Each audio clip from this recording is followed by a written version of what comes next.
With Doubtnut, get instant video solutions to all your maths, physics, chemistry, and biology doubts. Just click the image of the question, crop the question, and get instant video solution. Download Doubtnut app today.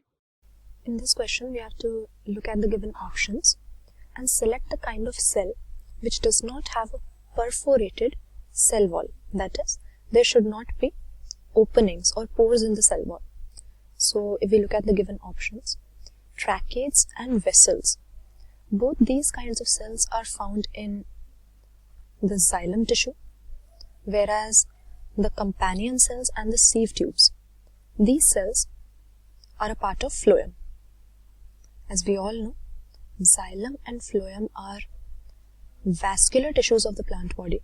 That is, they are involved in the translocation of different substances from one site in the plant body to another. Xylem and phloem both are complex tissues, which means that all the cells in these tissues are not the same. Cells with different structures constitute both these tissues. So, xylem is involved in the translocation of water and minerals, whereas phloem is involved in the translocation of sugars, that is, food of the plant. Now, since they are complex tissues, different kinds of cells are found. So, tracheids and vessels both are the elements found in xylem tissue, and both of these we can say have perforated cell wall, because if the individual elements which are forming the xylem tissue, they are not interconnected to each other, then water cannot be translocated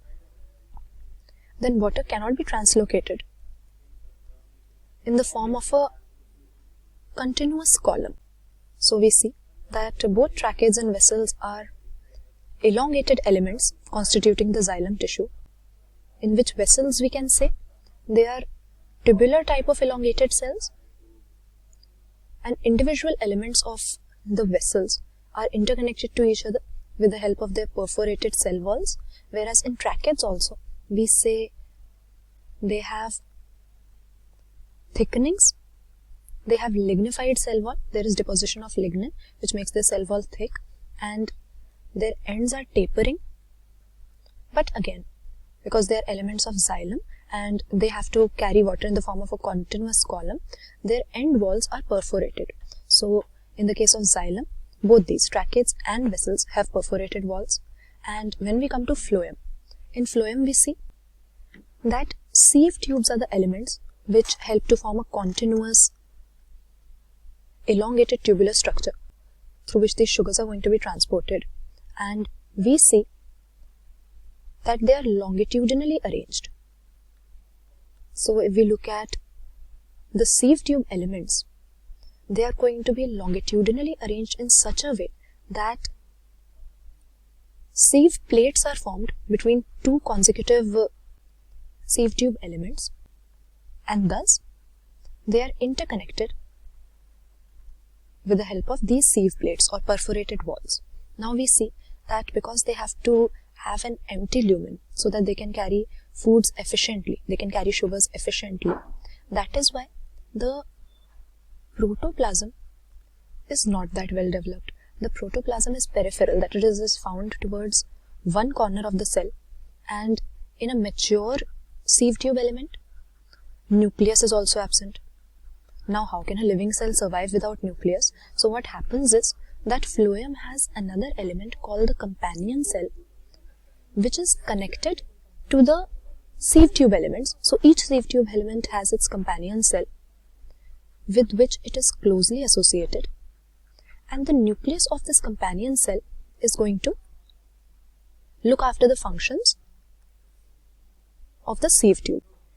So in the case of xylem, tracheids and vessels are involved in translocation, so they have perforated walls, and in case of phloem, the main element of phloem is the sieve tube element, which is responsible for translocation of sugars.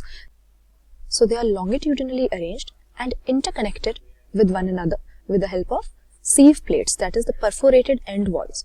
Now, since companion cell main function is not translocation, its main function is to remain closely associated with the sieve tube elements, because sieve tube elements do not have nucleus. So these companion cells do not have perforated cell walls like all the other three options we have got here. So the correct answer will be option B. Since companion cell does not have to carry water, minerals, food, or any substance, it is not involved in translocation. Therefore, perforated cell walls are not needed. They just remain closely associated with the sieve tube elements in the phloem, in which protoplasm is peripheral and nucleus is absent. For class 6 to 12, IIT JEE and NEET level. Trusted by more than 5 crore students. Download Doubtnut App today.